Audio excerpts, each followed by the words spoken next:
and welcome back to Creative Melody. I'm Anthony Frazer, and this is Marlene Marvelous. And do we have an episode for you today? Guys, we are diving into something absolutely special, and I'm super excited for this. Are you excited? No. Oh, okay then. Well, then we can just wrap the show up right now. All right. Here we go. Thank you guys so much for coming. Bye. Bye.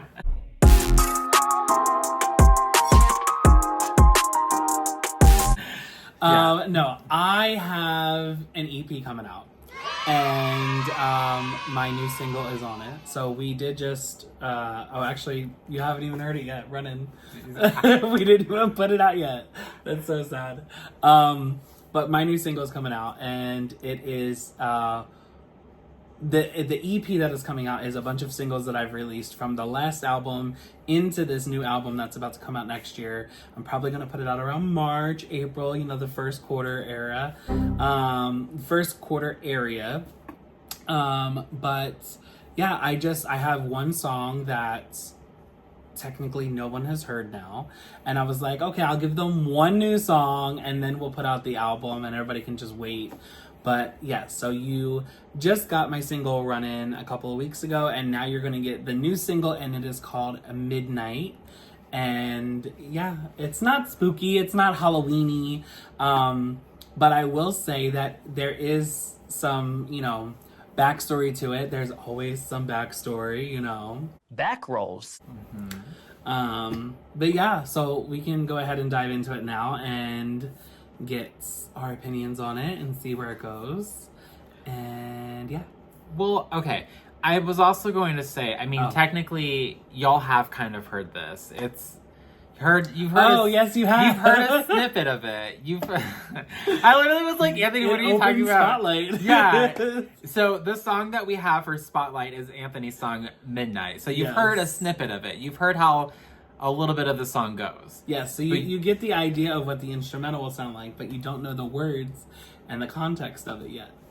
But we're going to give it to you now. You're going to get it now. So here we go. I've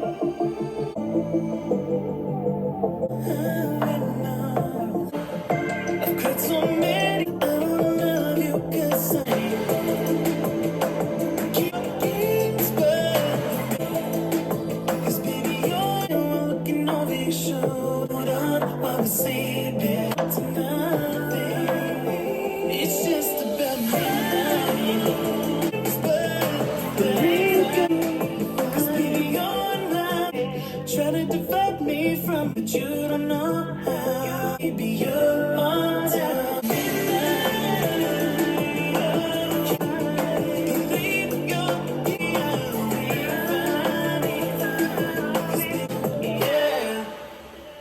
Period. I honestly love that song. I'm so sorry. Oh my god, I absolutely love that song. Let's go ahead and start with you, and then I'll give some backstory. Okay. Yeah.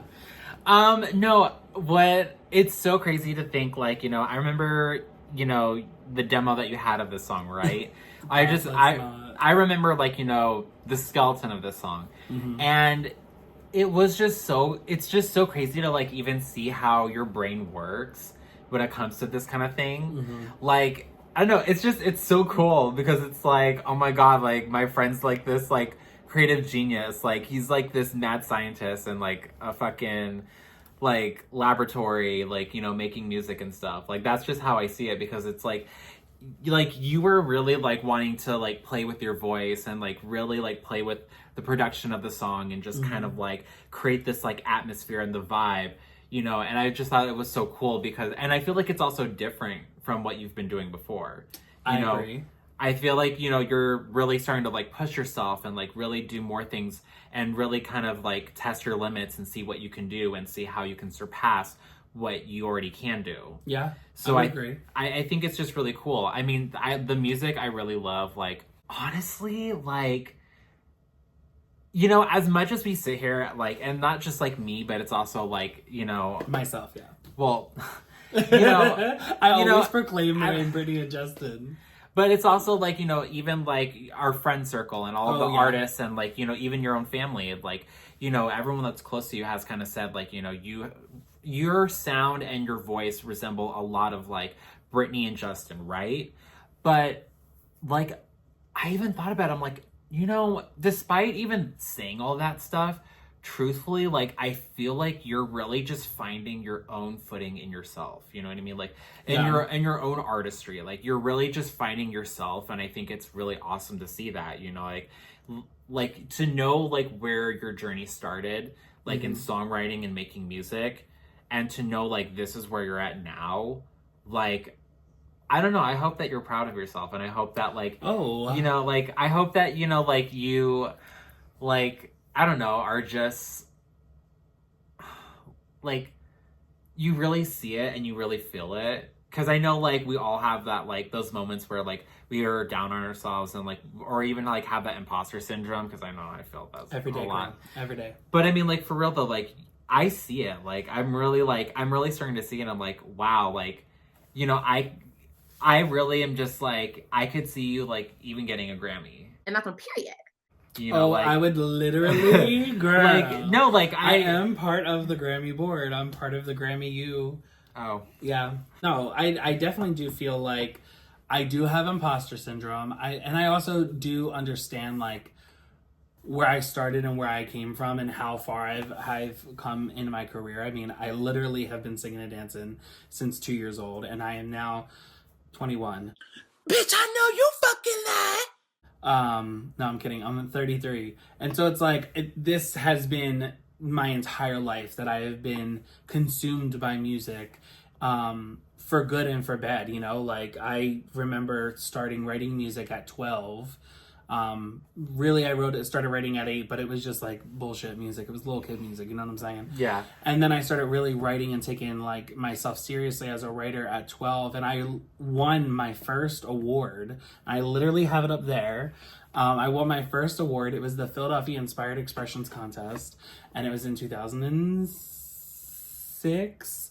But it was the first song I ever written, and I had brought it to my music teacher at the time, and I was like, I want to compose something to this. I want to kind of make it. And what's so weird is that I took a couple of different elements of songs that I liked in church. I liked like the organ on this song, and I like this, and I was like, what kind of like, what key is this organ in, and what's this? And we kind of like pulled all that together, and then I kind of like sang it to him the way I heard it, and then we kind of created the notes and the structure of the music that way, and then literally sent it in for a submission, and out of 450 students, I was first runner-up.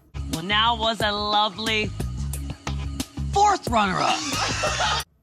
And I was like, bitch, second place, hello? And then I got $500, and I was like, bitch, I'm going away. And I went to Disney World. But yeah, no, it was like, it was so cool to like do that at such a young age, and like kind of like see that like I'm not batting into complete darkness, you know? And that's kind of what this music industry is. It's like all these people want the same thing. They all want the fame. They all want the fortune. They all want this, you know, glitz and glamour. Yeah. And it's like some people are cut out for it and some people aren't. And I had to realize that really early on in life, around like 15, 16, that like there's a really dark side to this industry.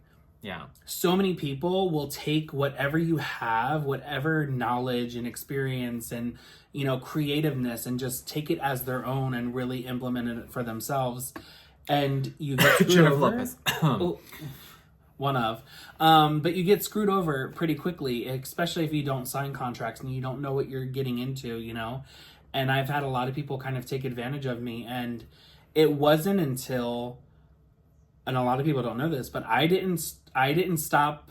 I started writing for myself after that point, like around like high school time. And this was like, again, 2006, 2007. I was writing for other artists. I stopped writing for other artists in 2012, 2013. I think 2013 was the last single I wrote for somebody. And I was like, I'm cutting music. And I literally just wrote for myself from 2013, 14, all the way into 2018. And it wasn't until 2018 that I first put out my first thing for myself. Because everything that I had scheduled to put out for myself from 2006 all the way up to that point, somebody had literally stolen it and put it out as their own. And again, I'm not going to name any names, but they know who they are. So it's, you know, be shitty if you want to be shitty, but you're that person. And it's like, it is what it is. You kind of just have to like pick your battles and move on. And I got to a point where I was like, I'm going to be so secretive. I'm going to do my own thing. And I was also very much somebody who I was so like, I was such a perfectionist at such a young age that I wanted it to sound like the quality and everything that everybody else was getting. And I'm like, but bitch, you have no money. So how are you going to get to this point? Like, and then it wasn't until I went and got my own laptop. I have my first laptop over there, my MacBook Air. I got a MacBook Air and I started playing around with some different things on, GarageBand and Logic and stuff like that. And then I kind of really got into it myself and like creating my own beats and doing stuff with my voice. And again, my voice vocally throughout my entire life growing up into that point, I had so much different training. I was vocally trained up until like 8, and then I got into stage production and was doing theater and stuff like that. And so like your pop sound and your theater sound are completely different. You know what I'm saying? Yeah. So it's all about projection and how you work that. And Yes. really like trying to come back to find my pop voice and getting sick and then finding out that I have issues with my thyroid. It's like all these things kind of like piled on top and on top and on top. And singing became harder over the years, especially being here in Arizona, going through desert conditions with your voice. It's not always the best. And I don't do scales, I don't do runs, I don't do warm-ups, I don't do none of those exercises. I'm just like, wake up, get in a hot ass shower, sing a song or two, get the fuck out of the shower, and start singing throughout the rest of the day. Sometimes I don't even do that. Sometimes I go, and this is the worst, but I go to fucking Starbucks, I get a venti iced chai tea latte with the vanilla cold foam. I will drink 2 sips of that bitch, and I'll start wailing in the car. Like, girl, you gave yourself nothing, and you're drinking milk. You know what I'm saying? Like, the worst practices, but this is what I do to myself. But to get back onto the subject of the song, Midnight came to me a couple of years ago. I was getting out of a relationship and me and the person had broken up and I was living on my own. And this was like the first time since I moved out here to Arizona. So it was like the first time in 14 years that I had been like living completely on my own again. And I was just like happy and like, I was like kind of like finding solace in myself and also at the same time still trying to get over this person and like what was going on. And listen, let me tell you something, okay? Don't be hating on Taylor Swift and Adele and all these other people who be writing a bunch of love songs and hate songs and shit like that, because you have to get it out. Like for me, it's like that's my form of therapy. Writing and writing and writing and writing. And sometimes I could write a million fucking songs and I'm still not done saying what the fuck I gotta say. It's not the right song. I didn't say it in the right way. I didn't feel it that way, Yeah. But it's like all these songs just come to me all the time and I just have to get them out. And funny enough, Midnight was actually a song that I was just like, I could care less about it. I remember literally writing the song, getting up from my bed, going around like the back of my bed into my closet, and at like 4:00 in the morning, raspy, hoarse voice, just pulling my laptop out like this and my phone and just being like, all right, let's sing, and like doing the whole thing, recording a rough ass demo. And I was like, the song's shit. I don't even like it. The song's crap. And then it wasn't until we moved into this house that I was like, I love that song. I mean, literally, I was just like listening to it and I was like, no, I actually do like this. Like, this could be really, really good. Like, I have to give myself a little bit more credit. And what's funny enough is that like this song is very similar to another song of mine. And I did that in respect to that song to kind of like pay homage to myself. Yeah. I don't know if you know the song or not. Yeah. Okay. Yeah, no, I know what song you're talking about. It's Game Is Over. Yes. And I even kind of use some of the same verbiage from the Game Is Over into this one, because I kind of wanted to touch back on it. I kind of wanted, with this album itself for Metapsychosis is a continuation of Euphoria, because Euphoria was just supposed to be an EP of Metapsychosis. It was supposed to be like a little taste, a little sample, and then you get Metapsychosis. But literally, I released every fucking song as a single, and every song did so well as a single, and everybody was like, oh my god, hit after hit after hit after hit. And I was like, where do we go from here? So I then just put out an expanded version and was like, okay, that's my 4th album. Let's move on to the 5th album. And I mean, truthfully, I kind of look at it as my 3rd album because I still don't recognize Reflections as an album. It's a compilation You album. don't even recognize it, period. I don't even listen to it. I don't know. Die kenne ich nicht. Yeah. And it still gets streams. I'm all, where the fuck, who is playing this? Same thing with the Christmas EP. But yeah, so I was like, okay, like, we're just gonna put that as like the 4th album or the 3rd album, and then move on to Metapsychosis. But then I was like, there's this period of time, like, I've written so much music for what Metapsychosis was supposed to be in 2021, and now it's like, it's not being released until 2025. So there's a 4-year gap in between it. And yes, there's a lot of music that has been released from it so far, but there's still so much music that was left over, because I think I wrote over 68 songs for this album. And that was before even starting to write any of this new stuff or the stuff in between. And Midnight was one of the songs in between. And so I was like, at this point where I'm like, okay, well, I have the collection of songs that I have, and this discography that could be something, but I really want to nurture it and make it into what I think it could be and go from there. So without really like tainting Euphoria, but showing growth from that point, because there's such a gap, I wanted to pay homage back to it and show that there is a space between 2 points. And when I looked up the definition of that, it's liminal space. And so that's why this EP that's coming out is called Liminal, because there's a certain amount of songs that have come from that EP, that album, and there's that period of time of where Metapsychosis started to where Metapsychosis has grown to. And I feel like listening to this EP after listening to Euphoria and then listening to the album when it comes out, you're going to be like, wow, like that was a journey. Like, to know that these songs were kind of written in the same period of time and then like gradually gotten better. And now the sound, like sonically, vocally, like everything has like shifted better. I'm so proud of it. I literally am. Every single Saturday when we go and I record my music, I'm like, I'm just so proud. There's some days where I'm like, I wasn't really feeling it, but it is what it is. It's a learning moment. But I am just so particular about how we do everything. Yes. About how I do everything, but yes, about how we run this channel too. I love control, Pisces. But yeah, no, I love this.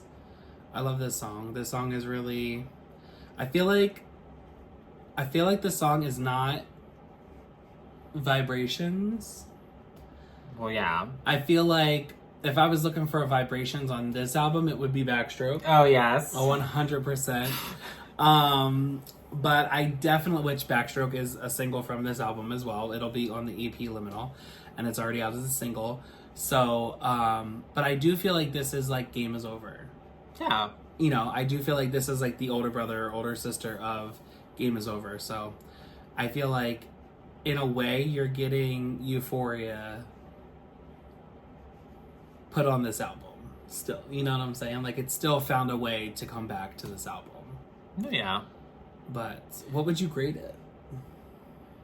What would I grade it? Because, I mean, you've also heard, like, the whole albums. No, I know. Thus far. No. There's still, like, 20 songs left that we gotta record, but... I know. I don't know. Like, I'm like, part of me just wants to say 10 because I do love it. No, bitch, be honest. I know, but I'm also like, honestly, I don't know. I'm like bouncing between like 9.5 and 10 just because I'm like, well, I've always heard the song and like, honestly, I've had the song stuck in my head before. So it's like...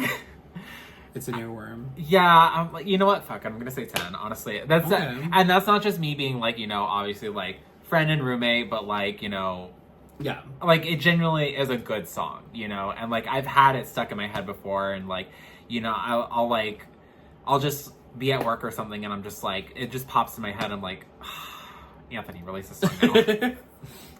No, honestly, I would probably give this song like a 9.5 or a 10 as well. I really feel like off of this album, like this is one of the best songs that are on there. But then I'm also like, oh my god, there's so many other like hidden gems that I can't wait to come out. But I do actually have a question because you did say something and it kind of sparked my curiosity about this. So you talked about how like the imposter syndrome for you is kind of, you know, pretty bad. Yeah. And so, and I mean, like, obviously I know, like, you know, I do feel like you try to project like a confident person, but like, you know, we all can like, we you know, all have our moments. yeah, well, that, but it's also like, you know, we can only like, you know, fake it till we make it for so long, you know what I mean, until we break. So I guess like, what has the journey been for you, like, emotionally? Like, again, like, I know that you like try to project yourself as this confident person. It's like, yeah, I'm proud of everything I'm doing and I'm proud of my work, but I mean, like, really, like, deep down, like, how do you feel about like this journey that you have been going on with this music? And I mean, like, how do you feel right now with your music currently and like this song and like all the other songs, you know? Like, how are you feeling about, you know, all of this? Well, truthfully, I feel like the imposter syndrome is like beyond that. I feel like the imposter syndrome is on the career as a whole and not just the umbrella of the music part of it. Yeah. You know, because for me, starting out in this career, in this, you know, business so young and getting burned so early on, I mean, 15, 16 is such a young age. And really not knowing, like just trusting that your friends will literally have your back and then don't. And then having everything that you feel like, I want to keep this for myself and I've given 30 songs away, but I'm going to keep one for me. Or, you know, I think it was 3 songs that I had. I think it was On the Dance Floor, Cry, and Like Fire. They were the 3 songs. Well, no, there was a couple more.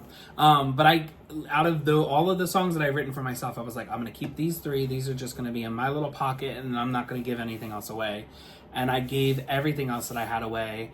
And I think 30 is even too less than that because I think there was 30 left over after we were done with all the music that went out. And it was just a lot. Yeah. And I remember feeling like I got an award for writing a song. Yeah. My first song ever. But I also got all these like accolades by like helping other people release music that I wrote, that I produced, that I had a hand in, and like really crafted the music and their career at the same time. And their songs skyrocketed. The songs went number 1 on iTunes. And, you know, I mean, literally amongst the catalog that went out of my music, it was like, I think 14 of them went to like top 20 on iTunes. Oh, wow. And like 5 were top 10 and 1 was like number 1 on iTunes the same fucking week that Britney Spears' Circus album was out.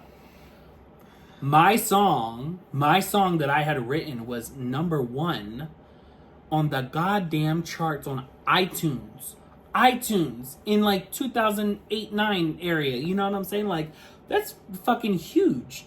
And I was like, this is just ridiculous. And like I look at those things and I'm like, okay, well, don't get a big ego, you know what I'm saying?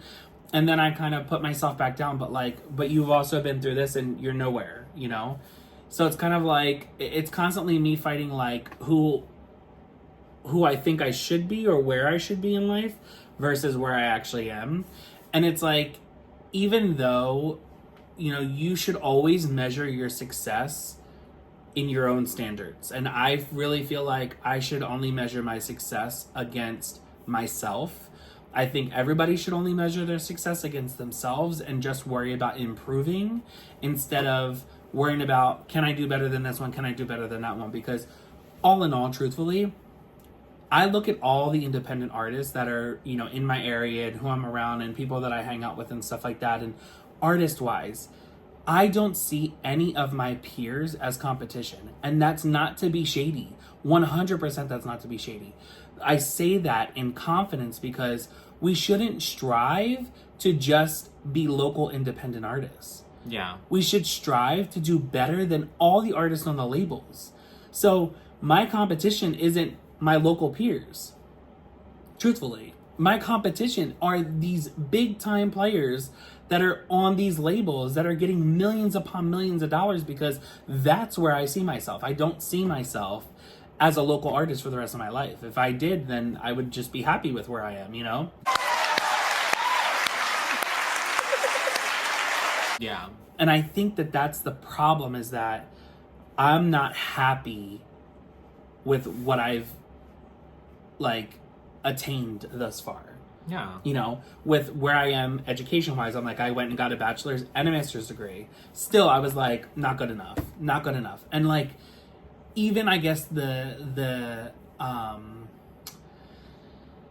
I guess I'll say like the attitude or the shadiness of like family members even saying like, oh, well, he went to music school and he didn't go to a real college and this and that. And I'm like, I'm $120,000 in debt in school for both my bachelor's and my fucking master's. Like, you didn't even go to college. You know what I'm saying? Like, you didn't go to college. And then like, okay, well, like your kids and like my cousins and stuff who did go to college, they're not $120,000 in debt.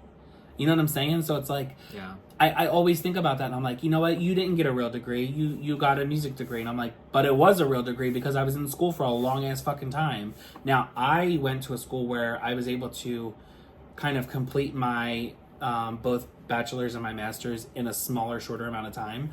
We had a different class every fucking month. So like, if you weren't focused and you could not handle this shit, and it wasn't even in person, I did all this shit online. So it was like, you really had to be on top of your studies. And it's like, even thinking about it, it's like, damn, I did put myself through a lot of stuff. But at the same time, I'm like, but it's not as good as your cousin's degree. It's not as good as this person's degree. It's like, it's always like, I know what I've done, but I always knock it down because everybody else around me has knocked it down. And so I guess it's kind of the same thing also when it comes to the music. It's like, I know what I've accomplished. I know where my music has gone. I mean, I have a song that's literally by itself over 3 million streams, and that's Speechless. And I'm just like, that song by itself. But also I look at the rest of my catalog and I'm like, well, none of the other songs did that, so who am I? Where am I? You know what I'm saying? Like, yeah. It's constantly fighting like, I'm not who I want to be, and I'm not who I could be. So it's like, I knock myself down on that peg alone, you know? And it's like, I don't know. I really feel like it's something that a lot of people probably face and they just don't know what it is. Yeah. And it really wasn't until I was watching, and I hate to say this, but I was watching the Kardashians and Kim was like talking about going through imposter syndrome. And I'm like, literally, I was finishing my master's degree at this time. And I was like, bitch, that is so fucking relatable. Like, what the fuck? And I was like, looking everything up. I was like, oh, bitch, this is me 100%. Like, 100%. Literally what I do. And then it's also like, I mean, I've put on hundreds of shows, right? Been like the production person, the eye, the vision, the everything. I've helped artists. I mean, how many times did we do Pride? I think I've done Pride like, just Phoenix Pride alone, I think I've done it like 4 times. And every single time it's like multiple artists. And I sit down and I work with multiple artists and I give them choreography. And then I also pick their music and help them with this and that. And like, you know, outfits and changes and, you know, transitions and all this other stuff. And it's like, I always see things on such a grand scale. And I'm always able to help everybody kind of like cultivate and come together. But at the same time, like, we get done Pride and I'm like, it's whatever. I don't see it as like this big thing, and everybody else is like, you should be so proud of yourself. And I'm like, yeah, I'm proud. Oh my God, you guys did amazing. And then I just go home and I'm like, it could have been so much better. Like, this was shit. I can't believe this. The dancer's this, the singer's this, the vocal, the this and that, blah, blah, blah, blah, blah. Like, I just knock it down automatically. Yeah. And it's like, the scary part for me is that I'm never happy with what I have or what I attain. Nothing's ever good enough, and that just makes me feel like even if I did get a contract and go to a label, even if I did make it big and a song went big, even if I did get a Grammy, even if I did get a VMA, even if I did have these iconic performances, would I be happy? The answer is probably no. Truthfully. And like, I say that and I laugh because I'm just like, I can only imagine the fuckery that I'm gonna put myself through. You know what I'm saying? Like, the mental bullshit. But at the same time, it's like, I feel like I'm kind of prepared for that. You know? I feel like I'm prepared because I've been able to watch artists that I look up to, like Michael and Brittany and Janet and Justin and like all these people, and just like kind of look at their careers and be like the outsider looking in, but really focusing on like how they were treated and what they went through and everything like that. It's like, I don't know. I feel like I'm ready for it.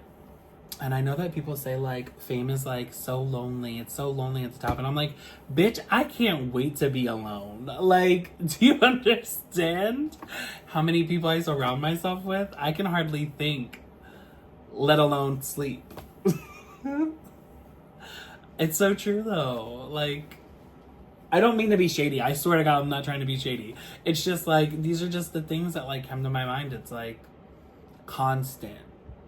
Like, do this, it'll be amazing. Nope, not good enough. Do this. And it's just like, it's a constant fight. It's a constant battle.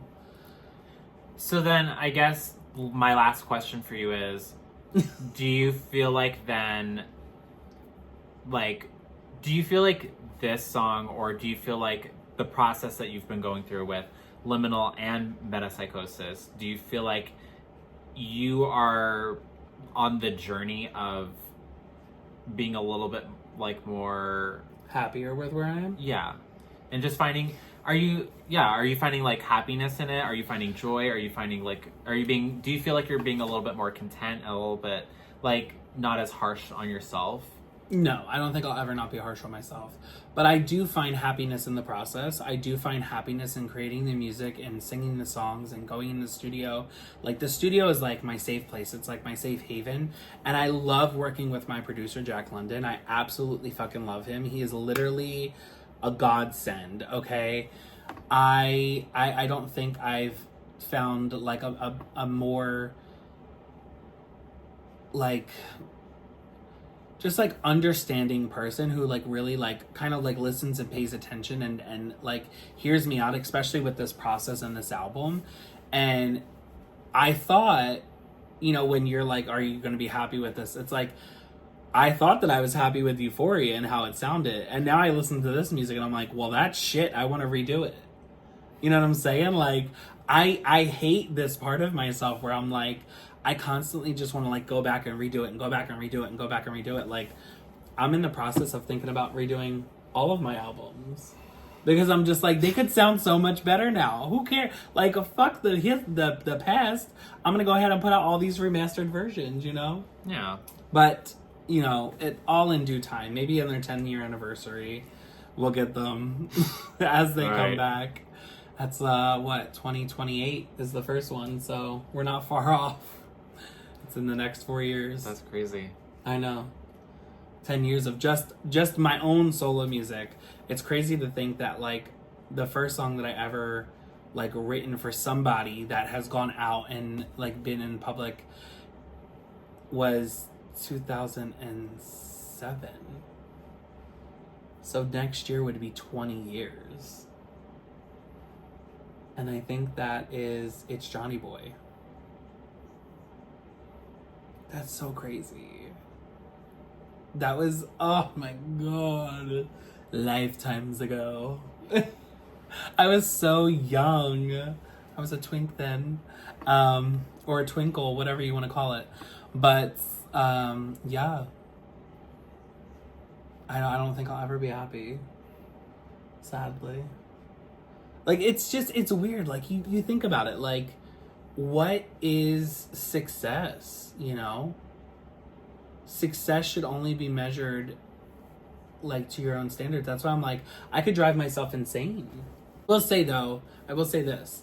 Going back and listening to my old music, there are definitely some things that when I listen to Speechless and Let Go And I like my whole first album is just so nostalgic to me because it was very much not, it wasn't who I am as an artist, it was how I was feeling. The album was written from a breakup and it was just so different for me. Like I felt like it was like that like lo-fi vibe, chill mode, you know, like sit back with a blunt and just like let the record play type thing. Which is ironic. Which is so not me. Yeah. You know, it's like so not me. There's literally like one dance song on the whole album. But it's like you kind of listen to it and it kind of takes you on a journey of, and it's called This Is Me, ...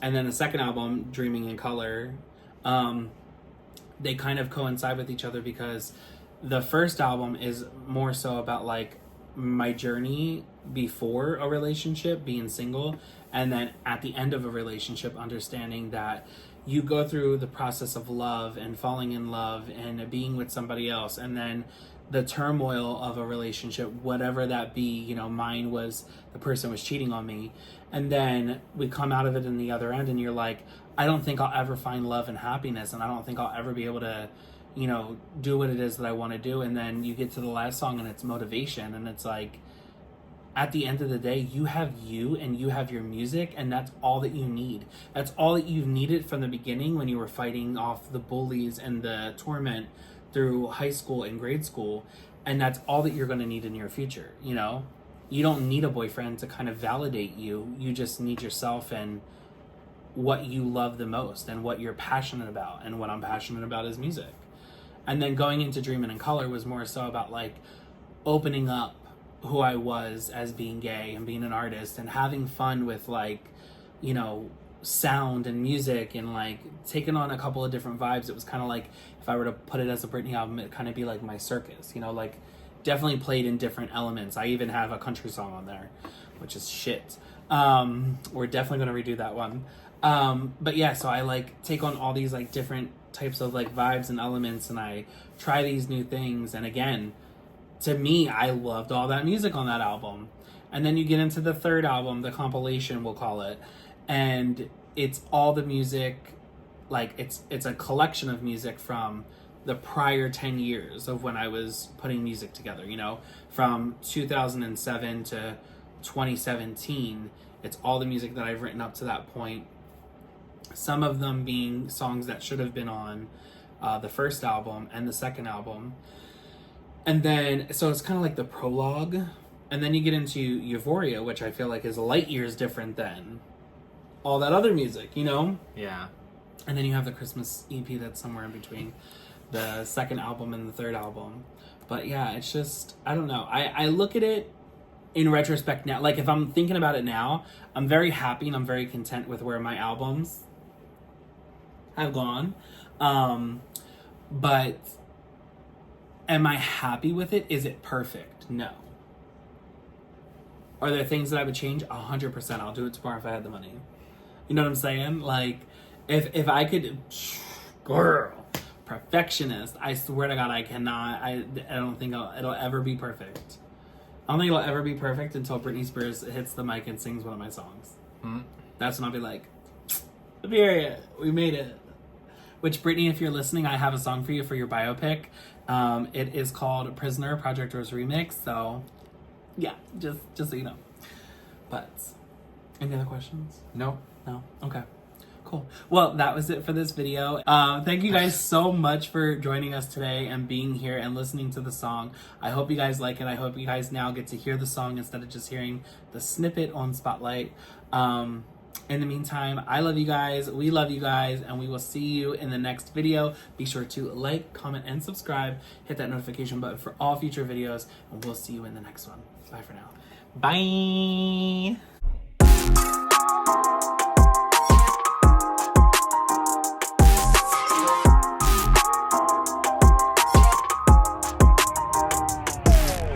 Until I feel the vibrations. Hey guys, thanks for watching our video. Be sure to keep watching. There's plenty more videos to go through. Plenty more. Go check it out right now.